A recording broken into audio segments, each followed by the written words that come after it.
Oi, vamos fazer um trabalho complementar de ligações químicas, então. O que nós vamos tratar hoje? De um modelo de ligação que, na verdade, é uma adaptação do modelo que vocês estudam no ensino médio para explicar algumas moléculas que até ontem não se explicaria, digamos assim. Tá? Nós chamamos de ligação covalente coordenada ou dativa. Importante, esse dativa nada a ver com verbo dar. Isso é importantíssimo, porque as pessoas criam essa ligação maluca de palavras e acham que alguém está doando alguma coisa. Ninguém está doando. Por que ninguém está doando? Porque é uma ligação do tipo covalente. Se ela é covalente, ela tem a ver com elétrons compartilhados. Então vamos falar algumas coisas sobre ela. Primeiro, uma ligação coordenada também é um par de elétrons compartilhados, do mesmo jeito que uma ligação covalente comum. Tá? Segundo, aqui está a diferença. A origem dos elétrons da ligação é o mesmo átomo. Então vamos tentar entender assim. O que era uma ligação covalente comum? Eu tinha o átomo A e o átomo B. Esse aqui bota um elétron, esse aqui bota um elétron, eles compartilham e isso é ligação. Um elétron de cada. O que é a coordenada? Vocês têm o átomo A e o átomo B. O átomo A já está com o octeto satisfeito. O átomo B não. E aí o átomo A compartilha 2 elétrons com o B. Então o par de elétrons tem origem no átomo A, que já estava satisfeito. Não pode pegar par de elétron que está envolvido em ligação. Tem que ser par de elétron daqueles que sobraram lá na volta. Certo? Então o átomo de origem tem que estar pré-estabilizado. É isso que eu estou explicando para vocês. Tá? Outra coisa curiosa sobre ela, que vai levar a confusões na hora de representar e causa muita briga e deixa muito aluno tonto, né, quando olha nos livros. Isso aqui. Quando você tem uma ligação covalente coordenada, uma só, um par de elétrons só, ela tem o comprimento de uma ligação dupla. Comprimento mesmo, distância entre os núcleos. Certo? Então, alguns representam ela com uma seta e outros representam com um sinal de dupla.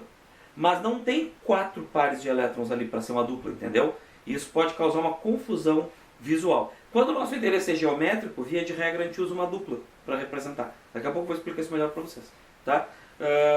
Endereço geométrico é uma coisa que é nova ainda, vamos falar daqui a pouco.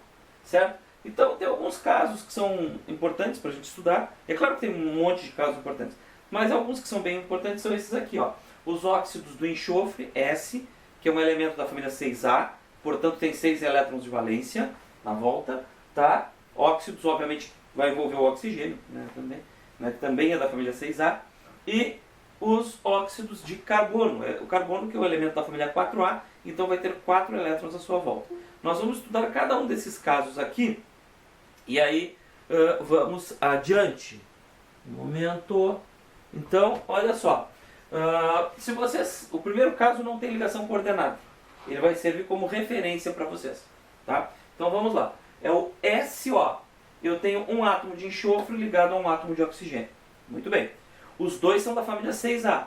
Se eles são da 6A, para 8 faltam 2. Então, com 2 ligações, eles já vão satisfazer o seu octeto. Então, é exatamente isso que acontece. Eles fazem 2 ligações covalentes simples, né, comuns, né, ou podemos chamar de uma dupla, 2 simples, uma dupla. Tá? Isso pode ser representado estruturalmente assim. Ninguém vai sofrer por isso. Né? E aí está tudo tranquilo. Agora, olha só. Os cientistas estão lá estudando chuva ácida, poluição, estudando vulcões e descobrem que existe o SO2. Existe o SO2. Eu tenho que botar mais um oxigênio ali. Certo? Bom, aí nós temos um problema. O primeiro oxigênio vai entrar ali fazendo aquela dupla, que nem no SO. E o segundo? Ó, o segundo fez ligação covalente coordenada. Olha aqui. É uma ligação aqui em azul. Ela é formada por um par de elétrons. Só que o par de elétrons, esses 2 elétrons, tem origem no mesmo S. Lembrando, o S não deu para o oxigênio, ele compartilhou. Então vamos contar aqui, ó. Olha só. Esse oxigênio que nada tem a ver com a dativa. 1, 2, 3, 4, 5, 6, 7, 8 elétrons. Olha o S. O S já tinha 8. 1, 2, 3, 4, 5, 6, 7, 8.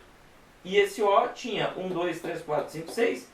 esse parzinho que estava bobeando ali do enxofre é compartilhado com ele. Ele fica com 8 também. O enxofre não está doando, hein? Senão o enxofre ficaria com 6, não com 8 no final da brincadeira. Tá?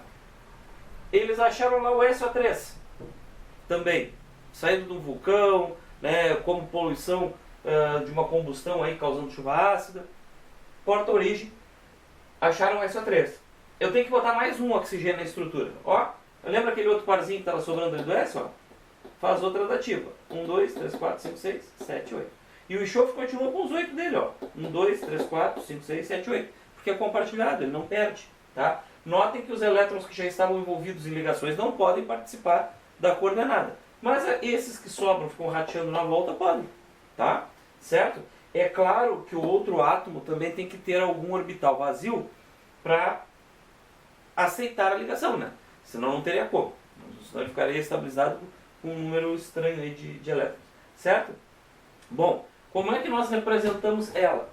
Tá? Quando eu tinha a idade de vocês, estava lá nos bancos escolares, nós usávamos uma seta. Certo? Então olha aqui, ó. Era representada assim, ó. Uma seta indicava aquela ligação covalente coordenada, certo? Só que alguns cientistas sempre se preocuparam com a geometria, com a distância entre os núcleos, né? Com um modelo mais próximo do formato da molécula mesmo. Então, o que eles acabaram fazendo? Eles começaram a representar por uma dupla. E aí, é difícil para vocês, alunos, enxergarem aqui, né? Parece que o enxofre está fazendo 4 ligações, não parece? Fica muito ruim, né? Então, muitos professores e muitos livros representam assim. Tá certo? Vocês vão achar aí questões do livro de vocês com isso. Mas quando vocês acharem um excesso de ligações de um elemento, às vezes é porque estão representando uma coordenada, tá, por dupla. Né? O que é bem ruim, né? Porque na verdade é um par de elétrons só em cada ligação coordenada. Bom, isso levou a uma visão de movimento na molécula. Os caras começaram a se perguntar, por que aqui tem um par de elétrons na coordenada e aqui tem 2 pares de elétrons na dupla e a distância entre os átomos é a mesma? Por que tem o mesmo comprimento? Aí os cientistas perceberam isso aqui, ó, que na verdade se estabelece uma ligação sigma com cada oxigênio, tá, no caso do SO2, e a ligação π, essa daqui, pode se formar para os dois lados. Só que ela fica em ressonância, ela fica um pouco aqui, um pouco ali, um pouco ali, um pouco ali. E essa ressonância, tá, que deixa tudo à mesma distância. Então a gente começa a ter uma noção de movimento na ligação química que era incomum para vocês quando vocês vêm lá do fundamental, 8º, 9º ano, né? Isso aqui é bastante difícil de entender para vocês. Então, a representação por mecanismo ressonativo é um negócio que vocês vão usar mais no 3º ano, tá?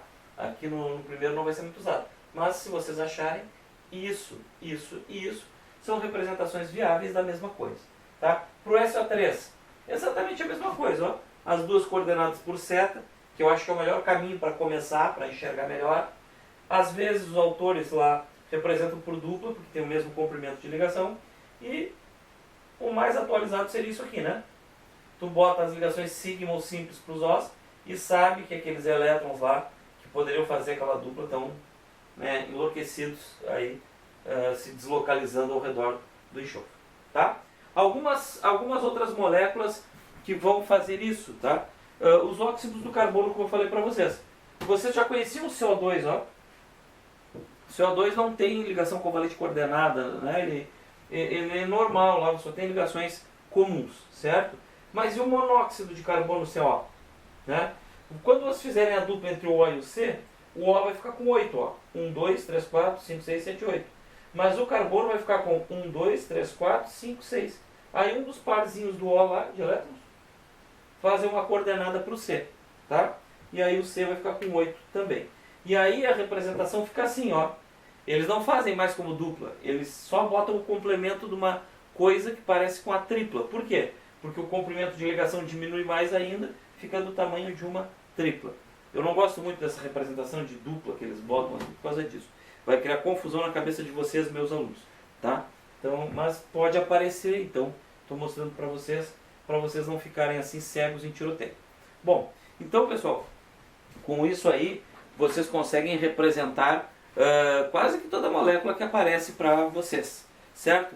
Isso aqui resolve tudo? Não, não resolve tudo. Vocês têm um problema, tá, com algumas moléculas que vocês não vão conseguir representar ainda. E não precisa ser uma molécula grande. A gente nota que o CO já complicaria muitos de vocês se vocês não soubessem de ligação covalente coordenada, tá? Mas, por exemplo, se eu pegar uma molécula, eu vou colocar aqui de canto para vocês, que é o NO, monóxido de nitrogênio, tá? Se vocês tentarem fazer essa molécula, vocês vão enlouquecer, vocês não vão conseguir por dativa, vocês não vão conseguir por ligação nenhuma, não vai dar certo, tá? No final das contas, vocês vão chegar à conclusão de que o nitrogênio fica estável nessa molécula com 7 elétrons de valência. E aí nem o modelo de valência comum que vocês aprenderam resolve, nem o complemento da ligação coordenada resolve, e nem híbrido resolve, porque é um número ímpar, né? Até então a gente não conseguia, a gente não fecha com ímpar, de forma alguma, né? Camada de valência, tá? Por que eu estou explicando isso para vocês? Eu chamo essa molécula de nó, né? Porque ela dá um nó na cabeça da gente. Porque vocês têm que começar a entender, de uma vez por todas, que nós trabalhamos com modelos. Os nossos modelos resolvem muitas coisas. Porém, sempre algo pode ficar de fora, certo? O modelo que resolve isso aqui é chamado teoria do orbital molecular, tá? Que é a teoria de ligação química que se aprende na faculdade de química, tá?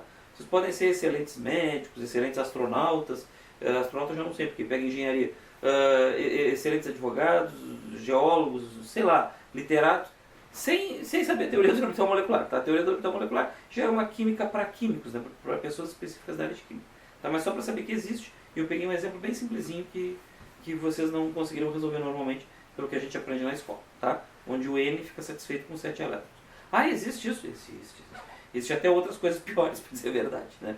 Tem teoria dos complexos metálicos também, que é outra coisa que você não estuda, o complexo de Werner, tá? Mas isso é química para os químicos, certo? Então a partir de agora a gente vai se preocupar com outras coisas, né, sobre moléculas que não são essas ligações, certo? Nós vamos nos preocupar com a polaridade das moléculas, que até então a gente falou só de polaridade de ligação, e a geometria, o formato das moléculas, que é um estudo da fórmula estrutural espacial. Então seria isso por enquanto.